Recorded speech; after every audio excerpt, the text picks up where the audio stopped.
Hey, what's up, everybody? Welcome to Masters in Fitness Business Podcast, where you get to stand on the shoulders of giants. And today we have a giant coming to you from Ottawa, Canada. We have Kate Laird. She runs Love Your Body Yoga and Fitness up in Ottawa. And I have her on the show because she has added 30 members this month, and her gym is shut down. She's doing everything online, but yet just doing the online, she was still able to add 30 members. And I know you're probably like me, you're dying to know, how the hell does she do that? So I found her through Sean Greeley, who runs Net Profit Explosion, or NPE. And he was telling me about her. And so I said, I have to meet her. And she was gracious enough to come on the podcast. And she is an awesome woman. She is a super mom and a super club owner. So I'm glad to have her on the show. Katie, welcome to the show. Thank you so much for having me. I'm thrilled to be here. Yeah. And one of the things that when I was doing some research, AKA online stalking, because what else do we have to do now? Exactly. I was really impressed that you know your demographic. You have really niched down and you've really taken ownership of that niche. You want to share that with the listeners? Yeah, so I specialize in pre and postnatal fitness. It's of course, a very special time in a woman's life where she actually has way more special needs than we do probably at any other time. I got into that when I was pregnant and teaching full time. I think my first is almost 11. So about 11 years ago, I was teaching 25 fitness classes a week while pregnant, and it's definitely it takes a toll on your body, right? It takes a toll on you mentally, physically, all of the things. And what I learned on the other side of having my baby was that the world wasn't really designed to take great care of postnatal moms. So I found that most of the postnatal fitness and yoga programs that were offered were extremely gentle. And for those of us who like to work out really hard and like to, I've been really fit my whole life, and I want to keep being really fit. But now I've got this little baby coming along everywhere with me, and none of the programs that were offered were things that were going to get me really fit again. And then the second thing I noticed was that you get kicked out of those classes anyways, usually as soon as your baby starts to crawl. So the programs are designed for like that kind of initial gentle early postpartum period where babies aren't mobile. And then, if you have multiple children or whatever, you certainly can't go to any of those places. So I created a program for moms that is very scalable. So people of all levels can join and get a really great workout at wherever they're at. They can bring their babies, but they can also bring their kids. So I have lots of moms that have 2 or 3 kids that'll bring, preschoolers, toddlers. If it's summer holidays, we have all the school-age children.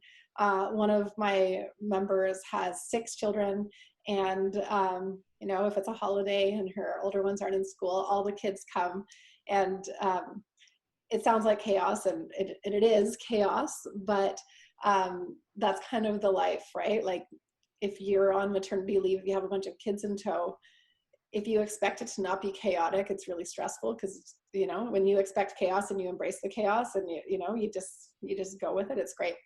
And actually that mom with the 6 kids, I love when she brings all of her kids, because the older 3 just pick up babies when they cry automatically. They're so well trained at taking care of their younger siblings. So when they're in my classes, they actually help with all the babies, and everyone loves having them.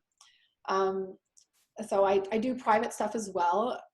We know that during pregnancy, a lot of women's bodies are damaged, abdominals, pelvic floor, that sort of thing. And myself, and then I've trained my amazing coaches as well. We are specialists in helping to care for and then also to heal those issues that often happen during pregnancy. So most women will find that after babies, they'll either land in and it's often even postnatal classes, with coaches that have no idea what to do and don't really do anything about it. So it will allow you to do things incorrectly that won't lead you to healing your body. Or they'll find the opposite, where the coaches won't let them do anything at all that involves those parts of their bodies. which also doesn't help them. So we will teach you how to gently progress those muscles so that you can eventually go and do all the things that you want to do. Because it's hard and it's stuff people don't like talking about, right? So we get into I can't run anymore because I pee my pants, after the 10th step. And so the solution isn't to never run again. The solution is, how can we teach you to engage your pelvic floor again? And then just like any other muscle in the body, it will get stronger when we gently progress it to harder and harder exercises. So how can we gently strengthen those muscles so that eventually you'll be able to run again? And we do the same thing for abdominal separation and any other issues that moms are experiencing. Yeah, because I imagine a lot of them have diastasis or even hernias as a result of carrying the baby. Absolutely. So, and that's something you can only do if you really niche down and own that niche, because a lot of fitness business owners, when they first open their business and somebody says, and I went through this, like, who's your client? Everybody's my client. No, if everybody's your client, then nobody's your client. Yeah. You need to specialize. So it's great that you can do that. And I want to get into, obviously you had to close your doors and you had to transition everything to online. Yeah. So when you're transitioning everything online, and it's easy to curate your product and your message for that niche. But before we get to the offerings, the people, because there are fitness businesses that are thriving during this time.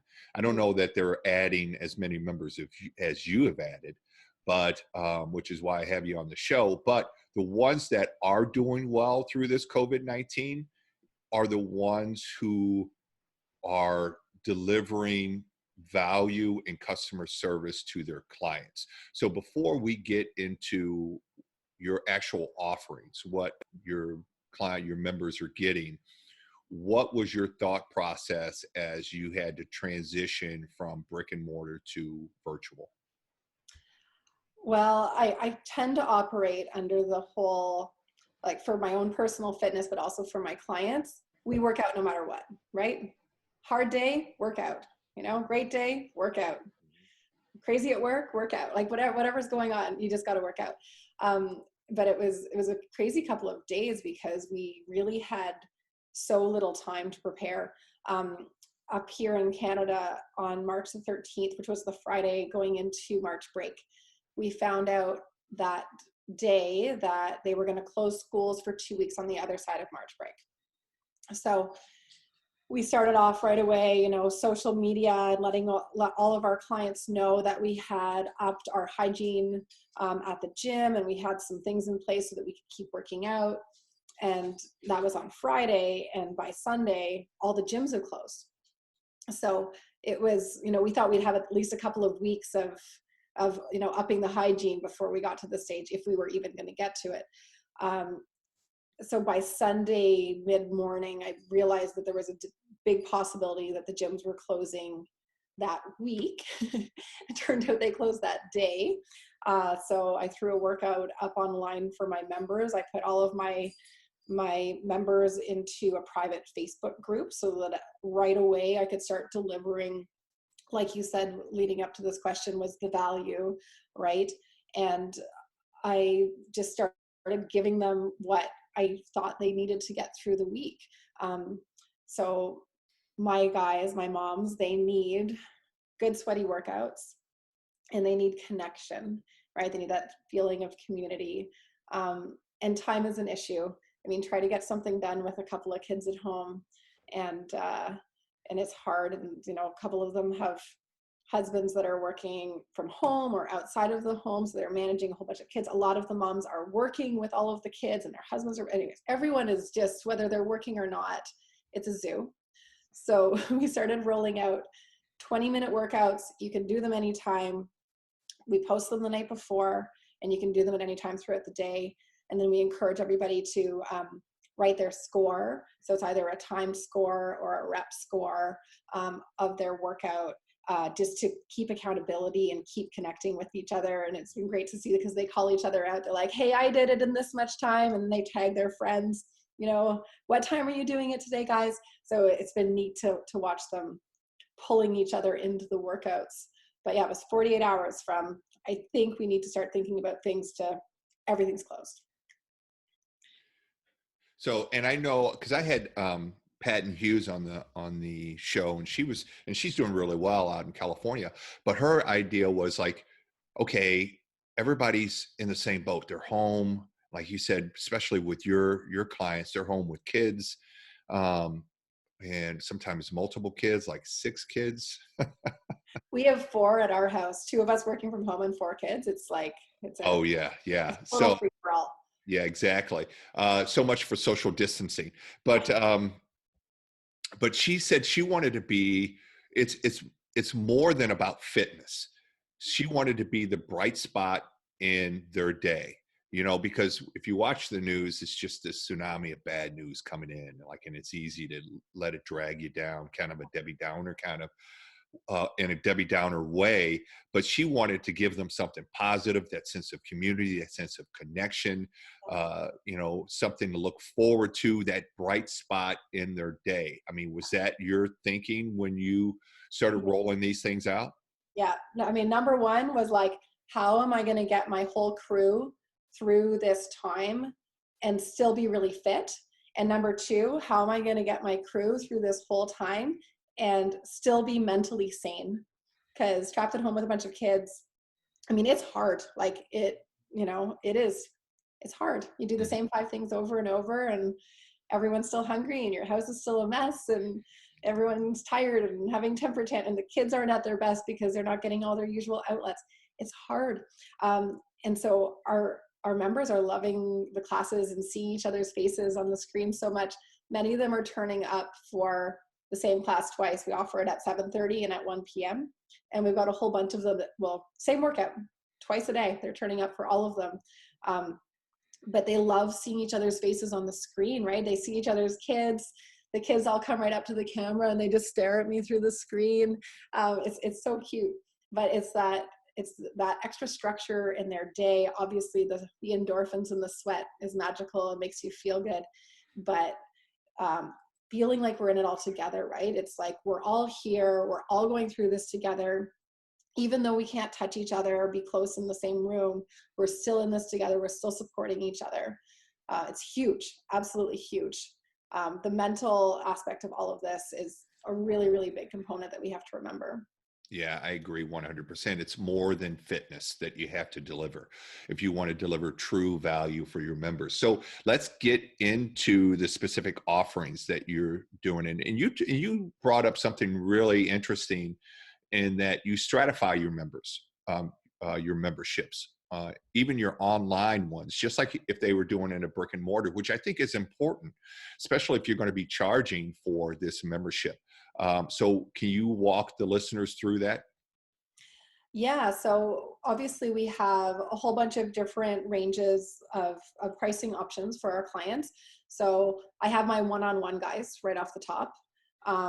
So those guys are obviously in our bigger pricing options. I made sure they all had equipment so they could work out at home, and then they kept all their regular time slots or adjusted them to make them a little easier on their day now that they no longer have to drive to work or whatever. And then with my group members, we have a couple of different levels. So originally I had twice per week members and unlimited memberships.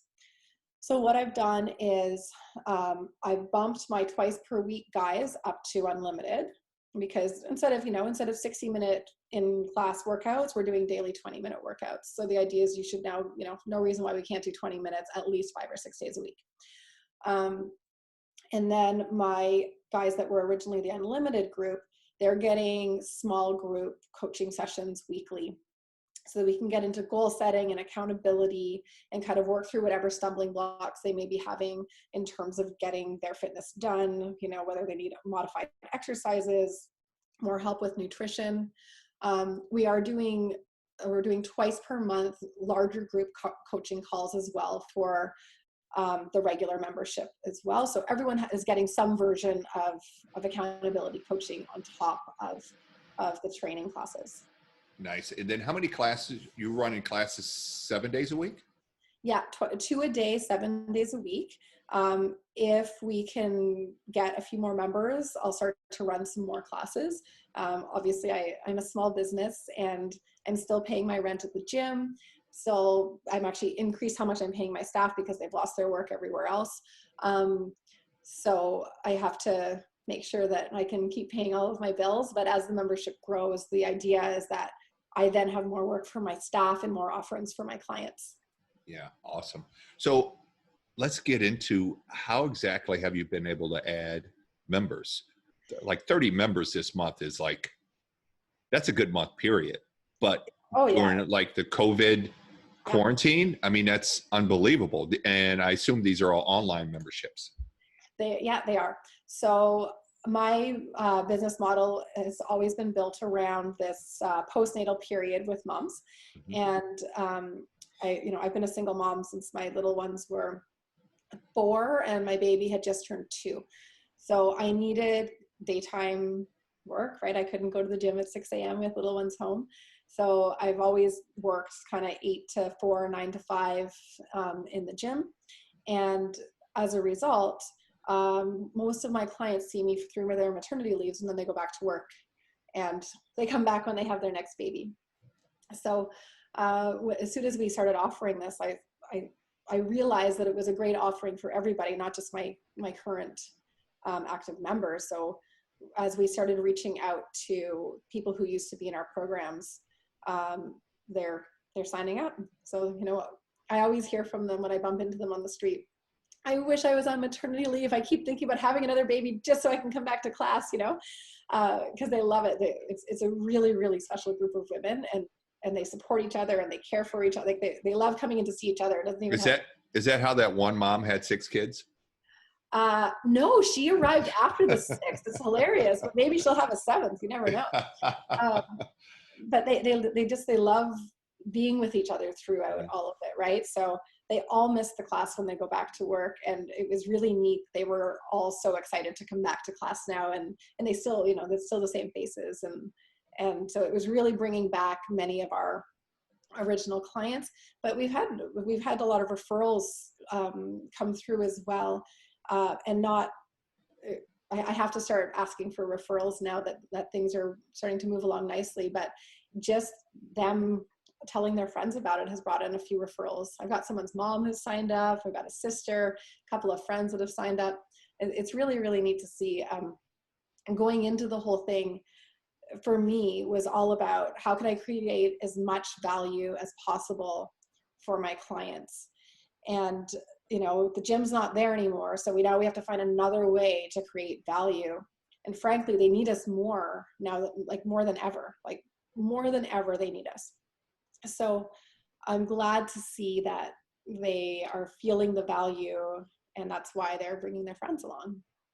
Yeah, I agree with you. I think the need for fitness professionals taking care of their clients right now is higher than it's ever been during this process, because we can be that third place, so to speak, or that bright spot in the day. So how did you reach out to the old clients? Did you email them? Did you post?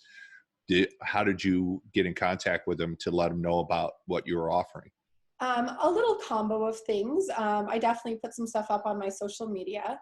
I tend to keep in close contact with everybody anyways. I get so close to them during their maternity leaves that I love to watch their kids grow up, even when they're not in my classes anymore. And then I just messaged, through Facebook, through Instagram, through text, have been messaging the people who I think might want to rejoin the group. And yeah, they're coming. It's great. That's awesome. And what's the price point for this membership? So the membership is $90 a month, which is within just a few dollars of what most of my members are paying in the group fitness setting. So they're paying based on twice per week, 12-month membership. I base the pricing on that. So they're paying the same as the majority of my group fitness members. Nice. So do you have any, I guess we can talk about that later on what's it going to look like on the other side of COVID, which really no one knows. No one knows. knows? Just like nobody knows what's happening tomorrow. What Yeah. new rules are going to be in place for tomorrow. Okay. And so you were able to add 30 members doing that. Hmm. In what period of time? I guess over about 2 weeks. Wow, that's amazing. That's absolutely amazing. Yeah. Um, it really is. And it's just I think it's a testament to your dedication to your clients and delivering the community, that customer experience, in addition to the exercise. But more than that, you were able to, because you knew your niche, and you were able to curate your products to meet that. You knew they couldn't sign up for a 60-minute workout. So you did the 20-minute workout for them that they could fit in real quick and easy. Well, yeah, I mean, it comes down to, I got into the fitness industry originally because it's my biggest passion. And I have been I think I'm into my 15th or 16th year where I just passionately serve my clients. I truly believe that fitness needs to be a top priority on everybody's list. I have a coach that helps me continue to challenge and grow my own fitness. And I get so much out of helping everyone grow theirs. So, it was, the shift for me wasn't, what do I do now that the gym is closed? It's really, how do I continue to passionately serve my clients, especially now in their greatest time of need, So just what's going to be the best product for them, the best value for them right now. And I mean, just like you said, everything's changing daily. So I'm learning as I go. I'm not the most technologically inclined person. I've lived in a gym my whole life. So figuring all that out, and rolling with whatever new things the government's putting out every day. We're kind of constantly adjusting what we're doing. But that's just every day. How can I passionately serve my clients and give them what they need the most today? And Yeah. my staff too, right there. My staff are amazing. I'm so proud of my team. So making sure I'm also taking care of them. Yeah. And I think that's a good point. I think, because we always talk about thinking outside the box. And now we can really see who thinks outside the box and who doesn't. I mean, because the box is closed. It is. So you have to think of outside the box. So the ones who are really thinking outside the box and keeping their eye on the mission of taking care of their clients and taking care of the teams, they're the ones that's shining. And you're definitely doing that. So let's talk about, something that we discussed before we started recording, or when we weren't recording. um,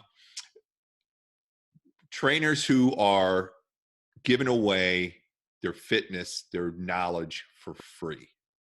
And how does that affect you, the local operators, small business owners, and the fitness industry in general? Well, so I think when this first started, I mean, most of us were thinking we're going to be shut down for 2 weeks, in which case, you know what, give it away all for free online. But as an industry, I think we need to come together and think about how we want to come out the other side of this. And I've been saying, that old saying, like, why buy the cow when you can get the milk for free? Mm-hmm. I completely understand that as fitness professionals, we got in this because we love to help people. We love to help them get fitter and challenge them and make them feel good. And now that we can't go to the gym to do that, we're doing it on live Instagram. However, if we want to have a place in the fitness industry on the other side of this, we have to realize our own value. We are very needed. We are very important. We can see that COVID-19 is much harder on unhealthy people. So we are the proactive solution, right? Like, we are the most important piece besides washing your hands and eating your vegetables. We need to be fit. And it's hard to stay fit at home. It's hard to be motivated. It's hard to do all those things. So they need us more than ever. So we need to continue to provide value, but realize also that we are valuable. I always say, and as I look for amazing coaches to join my team, it's hard to find experienced trainers. And the old model, especially in the bigger gym settings, burns instructors and coaches out on an average of 18 months. Most of them aren't making enough money to pay their rent. They're working 7 days a week. They have non-compete clauses, so they can't go work other places. And as a result, people are getting certified. We know they're getting certified every year, and they're done in 18 months. And the result is that we end up with very few experienced, exceptional trainers. And especially, most of my clients are postnatal, which means their bodies have special needs. They need an experienced trainer that can take care of them and give them what they need and help them progress and meet their goals. So if we devalue our industry, we will no longer have experienced, exceptional trainers that can help people get where they want to go. Because if we can't make a living at it, we'll go do something else. So it's important to realize that if we want to continue to have a place in this industry moving forwards, it is not just about creating value to our Instagram followers. It's to realize that we are valuable as well. Give away enough on Instagram that people know what you're talking about, and that people are motivated and people are excited, and they're excited to see your face on Instagram every day. But also, if they really want to work out with you, have them buy a membership, right? Yeah, absolutely. And we talk about it a lot on the show, and Tom Plummer talks about it all the time. Trainers constantly devalue themselves. I mean, just looking at just training people by sessions, and when they buy session packages, how many trainers do you know that operate with the session packages and then they discount it when you buy more sessions? Right. So the more you buy, the more your client buys, the less money you make. How does that make any sense? I mean, it's certainly devaluing. I mean, even in the big box gym, it's been happening for a long time. You got the $10 a month gyms, and now you have somebody undercutting those. So you continue to contribute to the devaluation of the training and of your services. And I tell the story all the time because it makes the point of the woman who saw Pablo Picasso in the restaurant, and she went up to him and said, "Would you mind drawing me something on this napkin?" He says, "Sure." So he takes about 30 seconds. He draws, a little sketch on the napkin, hands it back to her, and says, "That'll be $10,000. And she's like, $10,000? Took you 30 seconds to draw this. Why would I pay you $10,000 for it?" He said, "Because it took me 30 years to learn how to draw it in 30 seconds. That's why. And that's what you're paying for. You're paying for my experience. You're paying for my expertise. You're paying for all of the development along the way." And it's the same in the fitness industry. I see trainers devalue, and most trainers get into this industry because they want to help other people. They want to impact people's lives, help change their lives and all of that. And then they feel guilty about charging for that. And Frank Nash said it, best when he says, somebody comes up to me and says, "You're all about the money." He's like, "So why can't I make money?" And it's not necessarily about getting rich, but it's about having freedom. It's about having the freedom to take your kids on holiday. It's about the freedom to take care of your loved ones. And when you're a young trainer in your 20s, I mean, you don't care. It's just you and all of these other, it's just your needs. Yeah. As you grow older, if you really have a passion and you really want to make this a career, then that means you're going to find someone, you're probably going to get married, you're probably going to start a family, and all of a sudden it behooves you to start making some money. And so why not do it sooner than later? And really valuing yourself. And really, it's kind of like this whole quarantine thing. If you think about it, you're giving away the product for free. So then why would people pay for other products? But it's the same as a quarantine. It's like, it's not about you.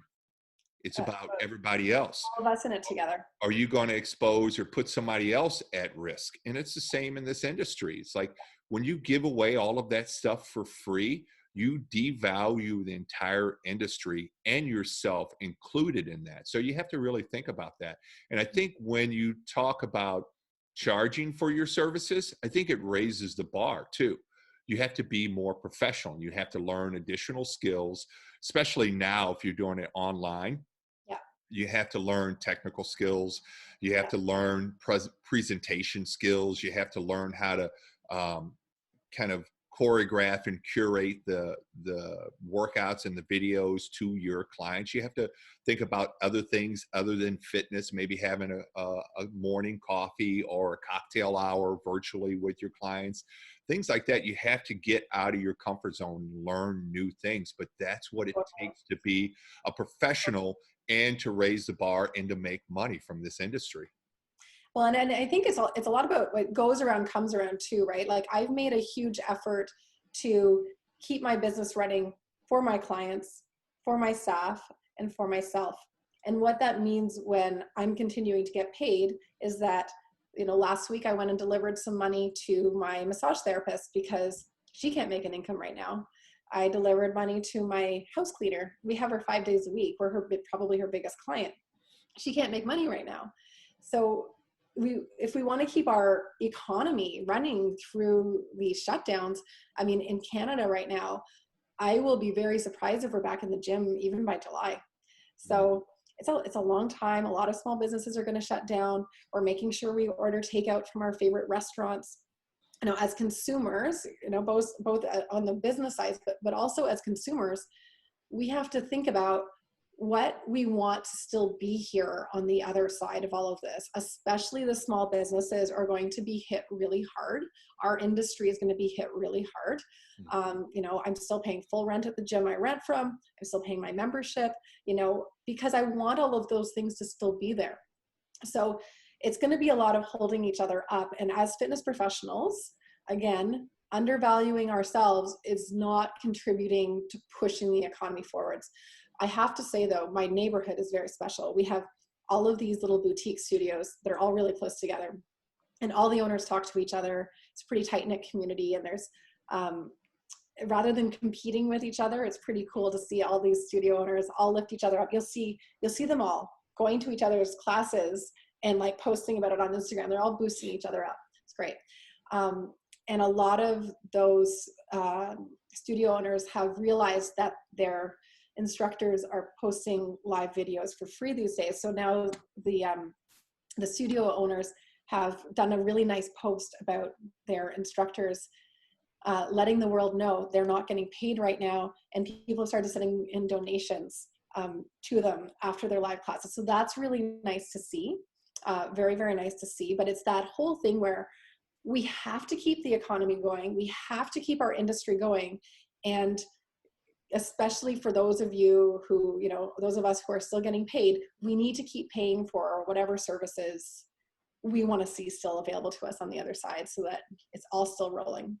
Yeah, I agree with that. I mean, because then if you get paid, then it gives you the freedom to support those other local businesses. Absolutely. And I just have to say one caveat, because I was working with the hockey community, hockey players, and it took me to Calgary for a little bit and working up in Calgary or Calgary, however you say it. Hockey up here in Canada. When the NHL announced they were shutting down, that's when we were all like, oh man, this is serious. No hockey, this is serious. But I noticed that whole attitude of collaboration and cooperation is more prevalent in Canada than it is in the United States. You can find it here in the States, but you just have to look a little bit harder for it, because I remember we were testing, it was at a school for athletes, and we were testing the boys and girls hockey teams, doing fitness testing for them. And as they would come off the ice, they would say, "Oh, how'd you do? Oh, that's great. Good job." Or like when somebody was going on to do it, it's like, "Oh, you can do this, go after it and really nail it." And I was like, wow, that's like, you don't find that in high schools here in the States. But anyway, so it's nice. But that's also the reason we started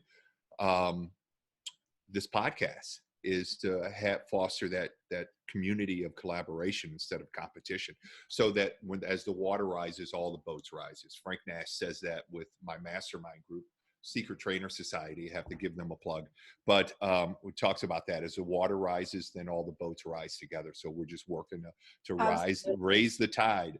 Yeah, the better we all do, the better we all do. So the more we lift each other up, it's good for all of us. Yeah. Yeah, I for just, sure. I love being part of that like community of business owners as well, right? That we're all doing this with each other. It's great. Yeah, it empowers you. It inspires you for sure. And Tom talks about it all the time. It's like, if I think trainers can get paid during this time and even increase memberships if they pay attention to their clients, take care of their staff, and deliver a quality product. Yeah. And in order to do that, you have to work. And Yeah. like Tom Plummer says, hard work isn't sexy. That's not the sexy part of running a business. My boyfriend is complaining. He's like, you haven't paid any attention to me since the world shut down. Like everyone else is sitting at home not working, right? And he's like, you don't even talk to me anymore. And he's amazing. He's been helping me out with my kids. Like he's been brilliant. But I have never, Jim, I've always been a workaholic. I have never worked harder in my life than I have these last couple of weeks. I am up earlier. I'm on my computer. I'm on my phone. From like 5:30, 6 o'clock in the morning every day to keep this ball rolling. And I'm really, really grateful to see, like you said, the new members rolling in, but it's hard work. You have to like think outside of the box and get in there, figure out what they need, and work your tail off to deliver to them. Mm-hmm. It's not make easy. it, yeah, you just have to make it look easy to other people, but it is not easy. I mean, it takes that grind gene is what I call it, which most true entrepreneurs really have, and it just comes natural to them. So yeah, I think that is the most important thing, is that you can get paid, and it raises the bar when you have to get paid. But that's what being a professional, that's what being a business owner and a fitness professional is all about. Is about raising the bar. So get out there and get, unsexy, and roll up your sleeves, get out of your comfort zone. Everything that we tell our clients to do, we have to do it for our own sakes, for our businesses, for our clients, for our team, and for our sanity.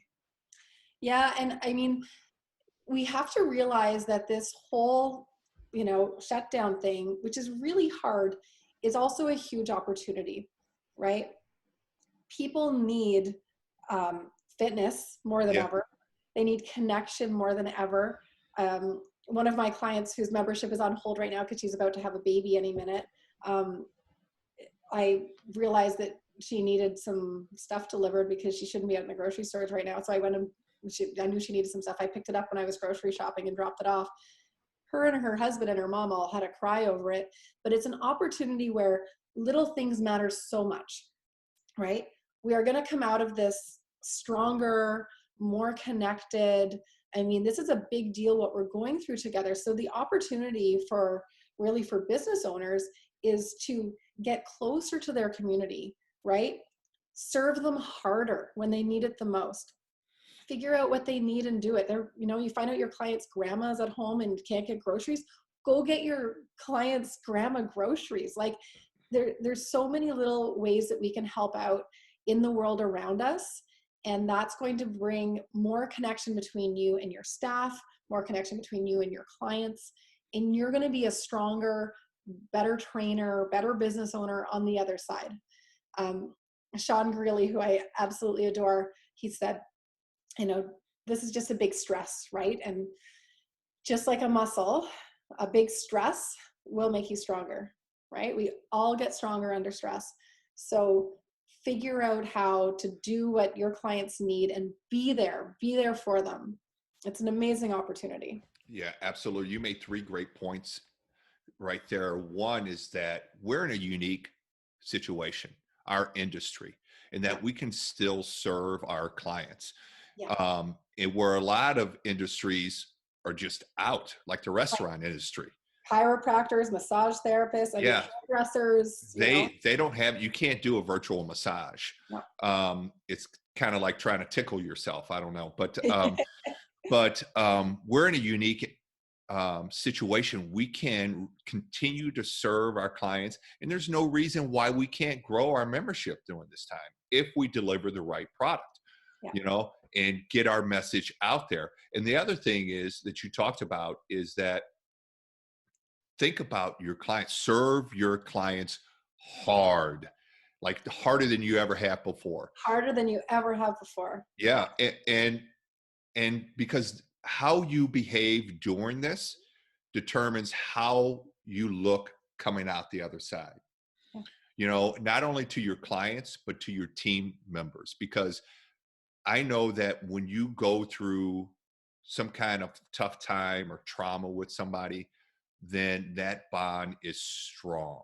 Like if you go through like some kind of loss or like a boot camp or some kind of initiation or Yeah. something Yeah. like that, when you come out the other side and you've gone through that with somebody, then that bond Yeah. is always there. It You is. always remember at the time you might be going through some tough times and crying on each other's shoulder, but afterwards you're laughing about it. Years later, you're like, oh, remember that time when I had to run 5 miles and only had one shoe, and you stuck with me and got me through that run. I'll never forget that. I always will owe you for that. And that's the opportunity that That's we the have opportunity. now with our clients and our team members. So how Be we, that thing that helps them get through their day. Like yeah. one of my clients said to me, she feels like, remember that old movie Groundhog Day? Oh yeah. Yeah. She's like, it just feels like Groundhog Day every day. You wake up, the exact same thing happens, like Mhm. exact same thing, same struggles that all happen. So like, be that thing that brightens their day, that makes their day easier, that reminds them that they're not alone, that makes them feel strong, like be that, so that when this is all over, they can remember, man, I don't know where I would have been without my fitness program, Yeah. right? I don't know where I would have been without seeing all of my workout buddies' faces on the screen every day, and chatting after class about how sore our thighs were from Monday's workout, right? Yeah. That's, besides the endorphins, besides the body composition, it's that like mental sanity and connection that's really going to brighten people's day and help them get through this. It's hard. It's really Yeah. hard. And here's the other point is that if you do all the hard, non-sexy work of setting it up and you're delivering a great product, you're advertising it to a captive audience. Yeah.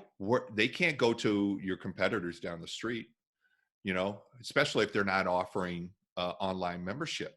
They're stuck at home. They're looking for something to do. They want something to do. So give it to them. And it's a perfect opportunity to grow your business. I Mhm. I think I think you're a rock star for doing that. So let's shift focus for a bit and let's talk about your team, because I know here in stateside, I've been diving into this whole care stimulus package and the types of loans and what's forgivable, what's not, all of that stuff. But you guys have a different system or different stimulus package up in Canada. You want to take the listeners through that? Yeah, so this was very, I mean, like everything, it's evolving daily, right? So this is my next big struggle to get through. Um, my staff, my team, they are, I can't even tell you. I've got a girl who's in the top 2% in CrossFit in the entire world. I have a former professional basketball player. I have Rebecca, who's just the bubbliest, happiest, funnest trainer who smiles at you while she makes you die. I have Catherine, who's a yoga teacher and also a boot camp instructor, who just, she's quiet. And you wake up the next day and you're like, why does my whole body hurt in the best way? Like, they're just the most special team. I'm so proud of them. And I've worked really hard to find these really special women. They're so strong. They're just amazing. So it's really important to me to get them also through this as best I can. So the government has just announced that all of us who don't qualify for unemployment insurance, which my team does not because they're independent contractors, they will qualify for this other benefit program, but only if they're making $0. So they will get $2,000 a month, but only if they're making $0. So my whole team, like I said, I'm in this really cool neighborhood of a lot of little boutiques. They all work at a bunch of places. And as soon as all of the gyms shut down, they lost all their work everywhere else. So I increased what I was paying them, and I've been working at growing my membership mostly so I can give them more work. And now we're faced with this tough choice. I can't afford to pay all of them $2,000 a month. I'm a small business. If I would, I could, trust me. But they're going to have to sit down and look at their finances and talk to their partners if they have partners, and decide if they should be working right now, because if they work at all, they don't qualify for the benefit. So that's our next big struggle. And the tough part is that they all really want to work, but at the end of the day, if I'm only paying them half what the government would be paying them, it might not make sense. So that's our next big piece of the puzzle. It's all constantly evolving at the moment, so we'll see where we get to. Luckily, I'm capable of working 1 million hours a day if necessary. So if I end up coaching all the classes and all the clients, that's what will happen. Or maybe 1 or 2 of them will decide that they'll work and the rest of them will decide to go off. But it was tough. I've been talking to my coach, my partner about it. What do I do? What do I do? And so I ended up yesterday afternoon, I just called a live meeting on Zoom with my team and laid out all of the terms of what the government is offering to them so that they understood it as well as they could. And then I said, go think about it, go talk about it with the people that matter to you, figure out what's going to be the best to you, and then come back to me and we'll figure it out. As long as I have a business, they all have a job on the other side of this, regardless of whether or not they decide to work, because I know I can't completely support them all.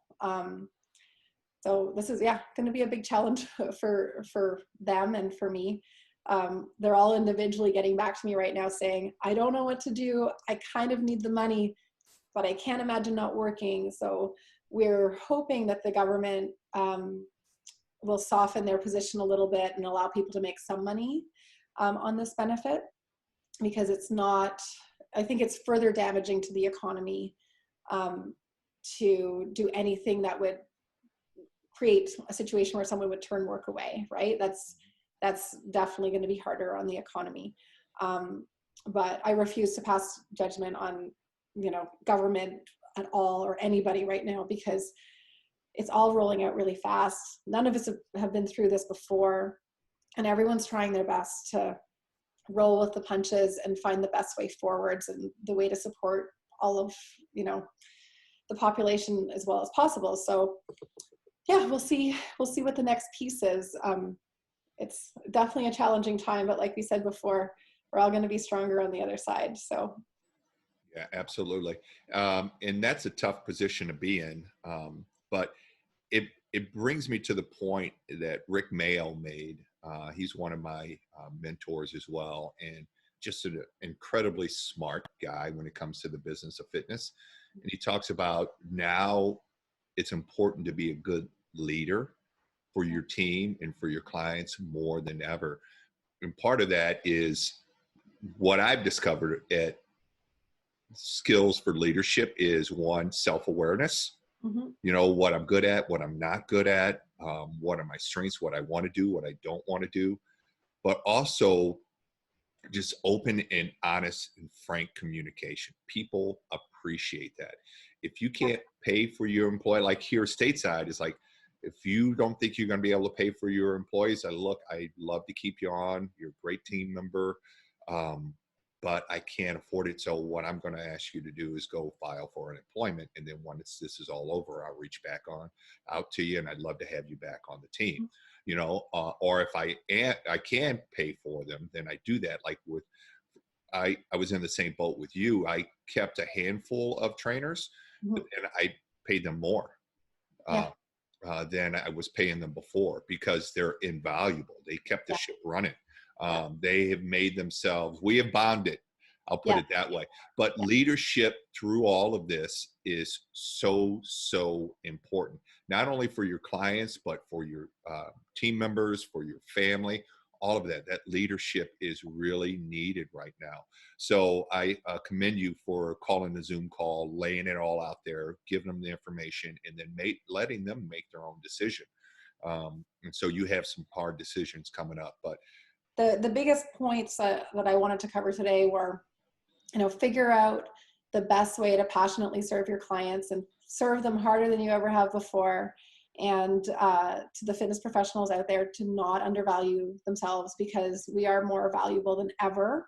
And if our industry is going to come through the other side of this, we have to keep the value to our services. Yeah, absolutely. Because this is going to forever change the face of the fitness industry. Yeah. Yeah. Coming out on the other side, the online portion is never going to go away. No. And everybody who is trying to figure out how to have a profitable online business figured that shit out real quick. They figured it out. Yeah. You know what? On the other side of this, there's going to be no more, your clients going on a business trip. Well, we've already done it. So exactly. No more putting stuff on hold. We can now train you on vacation, at your mother-in-law's in the basement, like wherever. Mm-hmm. We're going to keep going. So there's going to be a lot of positives that come out the other side of this. And I think it's going to help people commit harder to their fitness, right? Mm-hmm. We know that we have to stay healthy. Viruses like this come along, you're like, huge reminder that health and fitness has to stay a top priority in everyone's world. And budgeting for that every month is really, really important. So people remember that's, you want to retire, you're saving for retirement, save for your fitness as well, because what are you going to do when you retire if you don't have a healthy body to do it with, or if you didn't survive because some crazy virus took you out because you had no lung capacity, right? Like, we have to keep this a priority. So we are important these days. Yeah. And the other part of that is how you act in this determines how you come out the other side. So, man, keep charging, keep serving, keep growing your memberships, keep marketing, all of those things, because that's going to be super important when we come out the other side. And the other thing that's going to happen is there's going to be less competition, because there are fitness businesses who are not going to make it. So it's even more important that we come out of this stronger, because we're going to have less competition. It's a perfect opportunity to grow your business, grow your bottom line, serve more people, take care of your team better, grow your team, develop your team, be a better leader, all of those things. That opportunity is still there and will be there regardless of how we look coming on the other side of COVID, whenever that is, and whatever form that takes. But you have to start preparing for it now. I was on a call with somebody, and then I got on a call with my team. I'm like, okay, we're planning on opening May 1st. Who knows if that's going to happen or not, but let's be ready. Let's be ready with our memberships, what our email is going to look like, what's our schedule going to look like, what's our services going to look like, all of those things. I want us to be ready by the end of the week for our opening on May 1st, so that we get that knocked out of the way and we come out of the gates hard, not limping out of the gates, but sprinting out of the gates. And I think this is a great time to do that. Our fitness industry, this industry is uniquely poised for that. I totally agree. Totally agree. So now we get to my favorite part of the show, and it's a little bit dampened because I made that same mistake. Zoom put in some new security requirements, and though for all of those that are using Zoom, if you don't know, you will soon. There's like some kind of passcode and all this other stuff, because I guess somebody was, what do you call it? Zoom bombing, where people were coming in uninvited with like porno stuff. And I don't know. It always upsets me that one person has to ruin it for everybody. But yeah. But anyway, so we went through this, and then I realized I wasn't recording. So we are recording now. So here we go. What has been your most successful failure? And by that, I mean, at the time, it seemed like a loss you weren't going to be able to recover from, but you were able to take life lessons from that propel you to greater success down the road. Well, that is a great question. And the thing in my life that has definitely made me the strongest, which at the time felt like my biggest failure, would be my marriage. I managed to marry a hockey player, actually, who, amongst other things, had a bit of a gambling problem.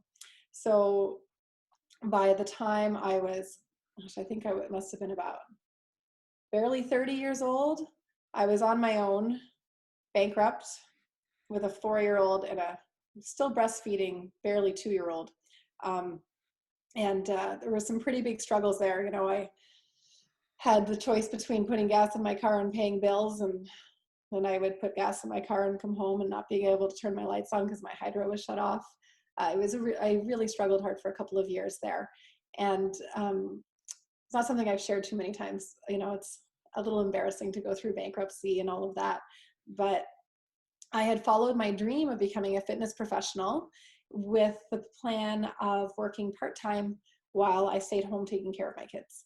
That was my, if you asked me when I was 22 years old, what's your life plan? That was my life plan. And then I had to figure out, if I was going to stay in this industry, I needed to actually make money. And I needed to work daytime hours, and I needed to have a cancellation policy. And, I needed to be a real professional here. You don't go cancel on your psychologist and not pay the fee, right? Your boss calls a meeting and doesn't turn up, he still pays you, right? You can't live on not charging people when they don't turn up. Anyways, so that whole experience, going through a huge struggle financially while caring for 2 small children, was probably one of the biggest things that brought me where I am now, and taught me how strong I am, taught me how resilient I am, got me thinking outside of the box, started putting more value on my services. I've taken a million certifications before that and after that, but that would be the thing that has pushed me the furthest in my life, for sure. Yeah. And that encapsulates everything that we just talked about, about raising the bar to be a professional so that you can get paid and people expect to pay you. So that's a great, great story. I really love that. And the other thing about going through a divorce is that, at least for me, is that it strips away part of your identity. Totally. Because I know for me, I was like a husband, a dad, like a coach, and then all of that is taken away, and I'm like, okay, who am I really? And then, so I took it as an opportunity to build myself into the person that I wanted to be, because it's really easy to take that into darker places, So to come out of that stronger is great. So my next question is, what has been the biggest surprise that you've had to deal with in the fitness industry that you did not see coming? COVID-19 is excluded. So my biggest surprise, when I started working with my business coach that I love, Sean Greeley, one of the first things he taught me was, it's time to move everybody from pay-as-you-go to, a monthly recurring payment and a real commitment. And for years I had prided myself on, I don't need to force anyone to commit to me, because I just keep providing great service and they keep turning up. And I mean, I still have all the same clients I've had. Some of them I've had for 13 or more years. But I was really scared to broach the subject with my clients when it was time to roll everyone into monthly payments and more commitment, that they wouldn't be happy with that scenario. And what I quickly learned was that besides the fact that it was easier for me to plan my business around knowing what my income was every month, my clients really appreciated it, because they knew what their monthly payment was going to be. So it was easier for them to budget, rather than running out of sessions, every 2 months and saying, oh, no, I have to spend $2,000 on sessions. They knew exactly how much they were paying every month. So it's easier to make a budget for it. And they also now have a greater commitment to turning up for their sessions, which, every single one of my clients came to me for a reason, right? Whether it was, a goal, a commitment to themselves, right? And so anything that helps them commit harder to that helps them. So besides the fact that it's easier to run the business, I think it's better for my clients as well, both financially and to help them get where they're trying to go. Yeah.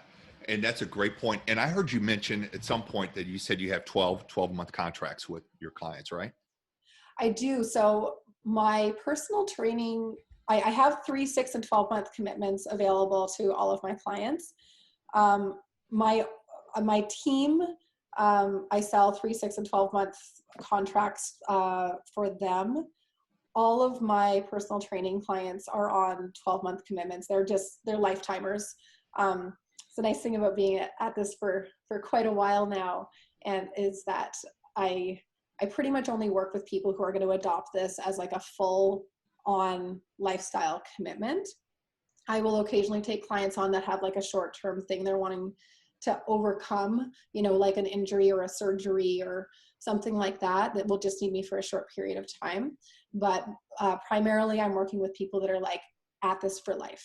I have a coach. I've kept a coach forever and ever, and both a business coach and someone who pushes me physically. And it's so important to have that commitment to somebody who's always going to push you out of your comfort zone. So that's how I operate with my clients. Yeah. And with the group setting as well, they have 3, 6, or 12-month commitments. Yeah, and we'll get into that, but I think accountability is the most powerful development tool. But so now that you have 3, 6, and 12-month commitments, then you know that income is pretty much guaranteed for those windows. So could you imagine what kind of position you would have been in had you still been running your business as pay as you go when COVID shutdown hit? Yeah, it would be an entirely different situation. And I don't want to sound like this is all about me, because it isn't. I got into this industry to take care of my clients, to teach them what I know helps me the most. And because I have everyone on these commitments and they were committed to me, I was able to continue to provide services to them when they needed the most, right? So yes, my business is still rolling, and that is amazing for me. I'm so happy that I can still put food on the table for my kids.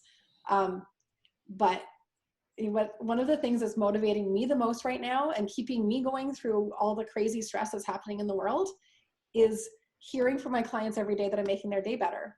And like all of that is a direct result of that commitment that they've made to me, right? It goes both ways. Exactly. I need me, or I need them, and they need me. And it's been good for all of us, for sure. Yeah, it's definitely a win-win. And I'm sure, like most people, change is hard, Yeah. but it's probably one of those changes that you're really glad you made for all of those reasons. Well, and I was so anxious about having the conversation with my clients, and everyone was like, yeah, where do I sign up? Like, no big deal. They were all very happy with it. Yeah. Well, and because other industries do that. I mean, that's a pretty standard agreement. Yeah. Yeah. It is. So my last question is, where do you go for your personal and professional development? I'm a big fan of surrounding myself with people who challenge me. And I really, really enjoy learning and growing in every way, every year. So I take, at least every second year, I'll do a yoga certification of some kind. I've been a yoga teacher for, at least 15 years. I head to the CanFit Pro conference every year, where I get to do workshops with amazing people from all around the world who come in for that. And then I have a business coach who I adore. I think I've mentioned him at least a dozen times at this point, Sean Greeley. My boyfriend's like, why do you talk about him all the time? Should I be jealous? He's brilliant, and he challenges us to really change our mindset on all of this, because that's what it's all about, is your mindset. And then I have... That's how I found you, is through Sean Greeley. I'm interviewing him on Monday. He'll be on the show as well. Well, I can't wait to hear your interview with him. He's just such a brilliant guy. I met him at CanFit Pro. I had actually signed up for his More Clients, More Profits one-day workshop. And I think it started at like 8 a.m. And by 10 a.m., I had signed up for his coaching program and left, because I didn't need to be there for the rest of the day, because I knew I was going to get way more out of, starting the coaching, which I started that night. I went home and started working on my homework that day, but it's amazing. And then I also have my coaches at CrossFit 1855, which is my box where I get my butt kicked, and I'm still online getting coached by them several times a week. Because someone's got to keep me accountable to keep growing and getting fitter and stronger through this whole thing. I am very committed to coming out the other side of COVID-19 stronger, fitter, smarter, in every way.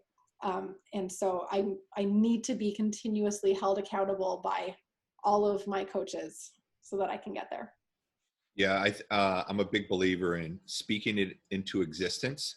Yes. Because we all have these little goals, but some of us are afraid to speak them out loud or share them with somebody else, because then it gets real, right? Then it gets real. Sometimes, those days when you're not sure if you're going to work out tomorrow because your motivation's a little low. Mm-hmm. I'll just tell somebody, like, I'm going to work out tomorrow, at 9:00. And Yeah. now I said it. Sorry, I swore. Now Right. I said it. Now I'm going to have to do it, right? Yeah. And that's why I do the accountability coaching calls with my clients too. Like, let's talk about it. Like, how many times are you going to work out next week? So that next week when I talk to you, I'll be like, so how many times did you work out last week? Mm-hmm. You told me you were going to do 5. Did you do 5? Right. And then just knowing that we're going to have that conversation will help them reach their goals. Absolutely. Yeah. And I think it's important, especially in this industry. I'm always surprised by the number of professional coaches, fitness coaches, who don't have coaching, who don't get coaching in other areas of their lives. Because I say it all the time, like, I don't know accounting. I hate accounting. I don't want to learn accounting. Yeah. So that's why I have Ivan. He's my part-time CFO. I have to know enough about the numbers to make intelligent decisions about my business, but I need coaching. So I have business coaches. I have my CFO, my part-time CFO, training partners. I have my jiu-jitsu coach, who I love, who I missed through all of this because I can't do that. So much jiu-jitsu. That was one of my divorce therapies, was like piles of Brazilian jiu-jitsu. Yeah, like choking somebody out will make your day. There was no girls in the group. I was the only girls. None of the guys were that hard on me. I just got to beat them up. It was amazing. Yeah. Well, the gym that I belong to, there's actually a girls open mat, and there's a ton of girls. But yeah, I love jiu-jitsu. But I have a coach there, who I love. He's a great guy. I actually found him through this podcast too. So it's important to get that coaching, so that you continue to grow and develop. And they're the ones, that accountability is what pushes you past your comfort level. And I live by the philosophy, you're the average of the 5 people that you spend the most time with. And so you better choose those people carefully, because they're going to determine where you're going to be tomorrow. I absolutely love that. And it's a huge part of not getting stale and old in the industry. Mm-hmm. I mean, we've all come across those people that are, you're like, oh, wow, they're still coaching. They're getting up there in age, and you can tell they're teaching the same thing they were teaching 20 years ago. Mm-hmm. They're bored.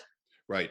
You can tell by looking at them that they're not necessarily doing the fitness work anymore as much as they used to. I mean, I don't want to be there. And the way I'm going to stay engaged and excited is by continuing to grow. I get a new certification at least once every 2 years, like brand new, mm-hmm. I've done tune-up, I've done CrossFit. I mean, outside of the box, something that's going to completely shift the way I think about fitness, so that I'm always excited about what I'm doing with my own fitness, and then always excited about what I'm teaching my clients and my staff, Yeah, I agree. And it's just that evolution, right? One of my favorite strength coaches is Mike Boyle. Do you know Mike Boyle? No. Oh my God, you got to look him up. He's awesome. But he is always changing his message as he learns new stuff. And he's not afraid to say, like, I used to tell you this was right, but now I've been looking at it and now it's not. Now I would say, don't do that. Do this instead. And here's why, and he's been in the industry a long time, but he's people. Yeah, he's a real humble guy, and he's always growing and evolving, always changing. He's not just afraid to say, you know what, that was wrong, and because I've learned something new, and here's what I think is right. And that's why I love the guy. In addition to him just being a funny, down to earth, good person. I've got a chance to hang out with him sometimes. Yeah. And he's just a good guy. Oh, I love that quality in a person. So my favorite pelvic floor physiotherapist, who is a local girl, also has a small business here and a team of amazing, amazing physios that work for her. Her name is Lisa Flanders, and their physio is called Bloom. But Lisa is exactly like that. So her and I work really closely. We're very complementary. I send people who need special help to her all the time to get some physio exercises. And then she sends people back to me because she knows that the link between physio and life is learning how to do your physio in fitness, right? In functional movement. And she knows I'll take really good care and reinforce what she's teaching her clients. So we go back and forth a lot. But she's brilliant because she'll say that, if you'd come to see me 5 years ago, I would have taught you this, and that worked okay. But now we know this, and now we know that we'll get better results doing it this way. And she's smart enough and non-egotistical enough to continue to evolve and to be able to say, you know what I did a couple of years ago isn't as good as what we've learned now. So she's evolving. Anyway, she's amazing. I love that quality in a coach and a person. It's amazing. Well, and I think that's the key to longevity. Yeah. That's how you stay and stay relevant over the long haul. Staying relevant. Yes. Yeah, absolutely. Yeah. Well, this has been great, Kate. Both times it's been awesome.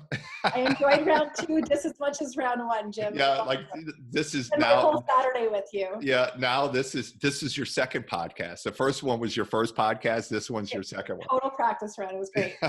So, where can people go to get more information, find more about you, get in contact with you, all of that good stuff? So you can catch me on Instagram. I am at Katie Fitness. My website is www.loveyourbodyfitness.ca. I'm Kate Laird on Facebook and Love Your Body Fitness on Facebook. And I'm very happy to answer messages. The thing that makes my business different from most fitness businesses is that rather than telling people to hate their body into being skinnier, I teach you into love your body as much as you can into being healthier. So we get rid of all that body shaming, bikini season is coming crap. And I teach you that, you love you deserve to feel great. You deserve to feel your best. So let's put the time in because you deserve it. And anyways, I would love to hear from anyone who's interested in hearing about what I do from a professional or a client or any level. I love reach outs from the internet. It's great. Yeah. Well, I can tell you that if I knew that you were adding members during the COVID-19, I would definitely reach out to you. So I did. Well, I'm thrilled you did. I look forward to talking to you again sometime. Absolutely. I would love to reserve the right to have you back on sometime because I would be curious to see what it looks like and what your business looks like on the other side of COVID-19. Jim, I am curious to see what it looks like on the other side of COVID-19 too. Yeah. And until we see where we land, my plan is just to keep pushing as hard as I can, keep serving my clients as hard as I can, and we'll see where we come out the other side. Yeah, that's a great tagline. Serve your clients harder than you ever have before. Yeah. I love that. Yeah. Well, Katie, thanks a lot for coming on the show twice and spending your Saturday afternoon with me. And I really appreciate it. Thank you so much for having me, Jim. All right. Have a great day. You too. Bye-bye. All right. Bye.